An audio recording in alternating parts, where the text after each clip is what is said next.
The afternoon sun burned hot over the cracked asphalt as Officer Bradley Mason's cruiser rolled down the quiet suburban street. The radio crackled with chatter from other patrols, but his mind wasn't on the noise. He was irritated. Another long shift, another day of keeping order, in a neighborhood he didn't much like. He'd grown up believing things were simple, people like him worked hard, followed the rules, and people like them didn't. That was what his father told him. That was what his police academy friends laughed about over beers. Bradley had never questioned it, not once, until that day. He spotted her near the corner store, a tiny black girl, maybe 8 or 9, standing barefoot on the curb. Her hair was braided neatly into 2 tight plaits, and she was clutching something wrapped in an old towel. She kept glancing nervously up and down the street. Mason frowned. "What's she doing here alone?" he muttered under his breath. He slowed the cruiser and rolled down the window. "Hey," he called out, his voice sharp, almost barking. "What are you doing there?" The girl froze. Her eyes widened, big, brown, and full of fear. She held the towel bundle closer to her chest. "And nothing, sir. I'm just waiting for my mama." He got out of the car, one hand on his belt, the other resting near his holster. "You're waiting for your mama. Where is she?" The girl looked down, scuffing her foot against the curb. She's working. I just had to get something."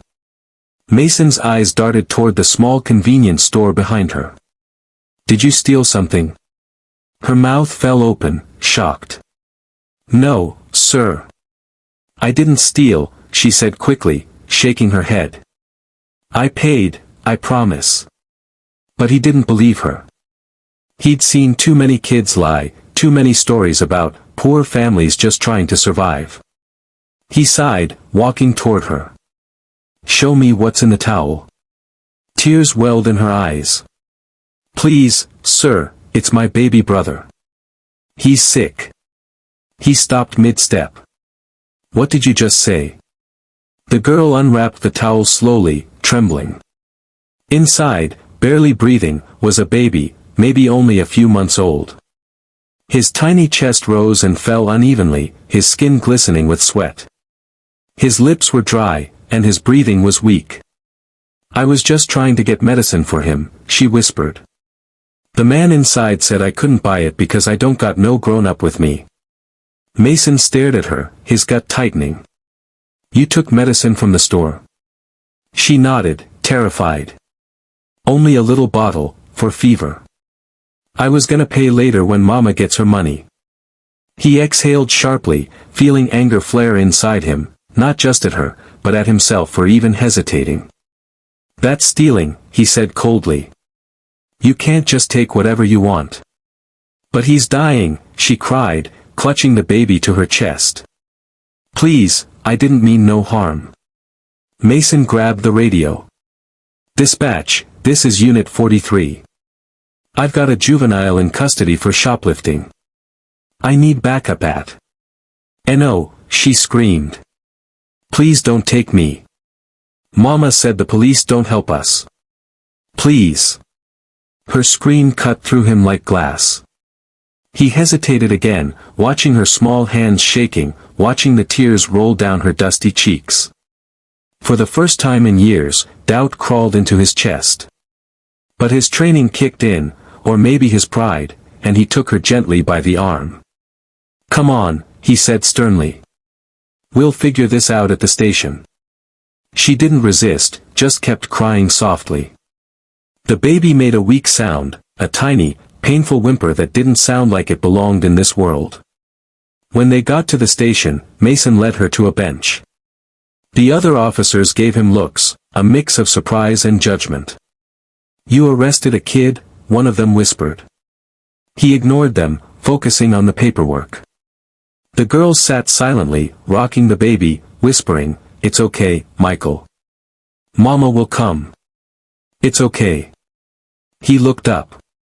"What's your name, kid?" "Amara," she said, almost in a whisper. "And your mom's name?" She hesitated. "Grace." Grace Porter. He typed it in. Grace Porter, he repeated. We'll try to contact her. Then the baby coughed weakly, a rasping sound that made everyone in the room turn. Amara panicked.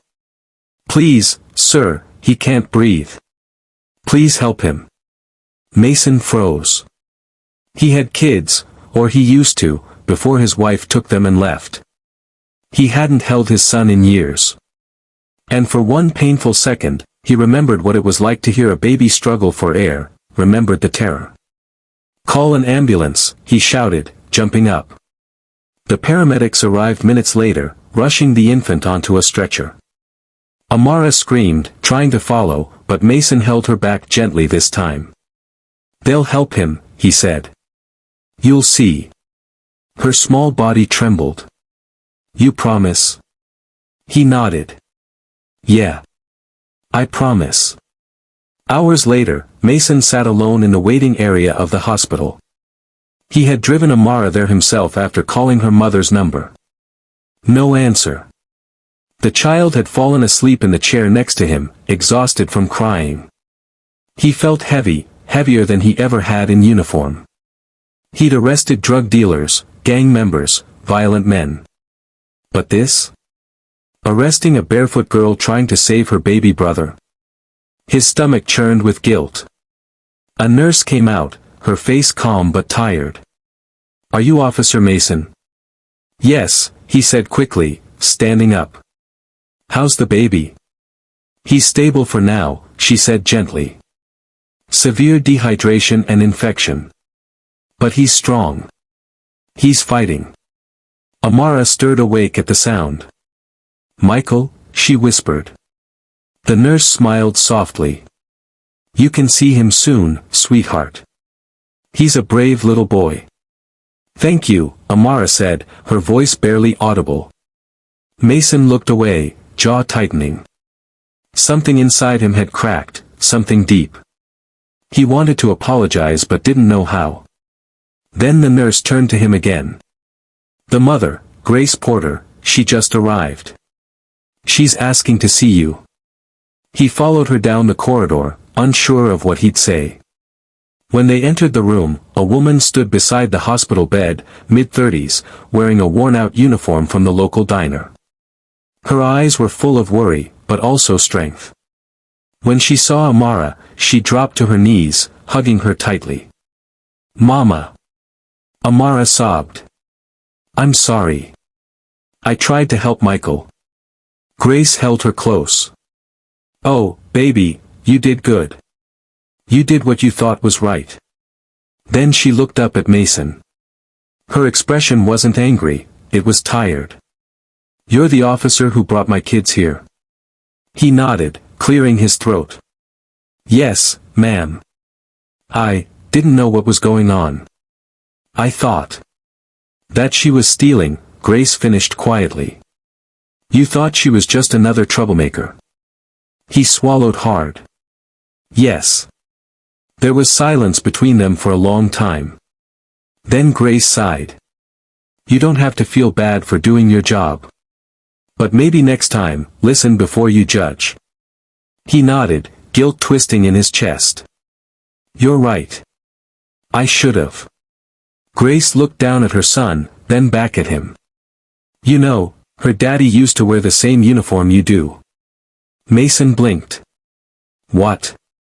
She gave a faint, sad smile. Sergeant David Porter. He served with the 18th Precinct, maybe before your time. Died in the line of duty 3 years ago. The room seemed to tilt for a moment. Mason's throat went dry. He was her father. Yes, Grace said. He believed in the badge, in justice.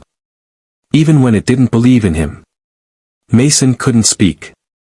He remembered hearing that name. Sergeant Porter, a hero. Shot trying to protect 2 fellow officers during a robbery. They had a photo of him in the hallway of the precinct. Mason had walked past it 100 times and never noticed the dark skin, never thought twice. And he had just handcuffed that man's daughter. Grace's eyes softened. You didn't know.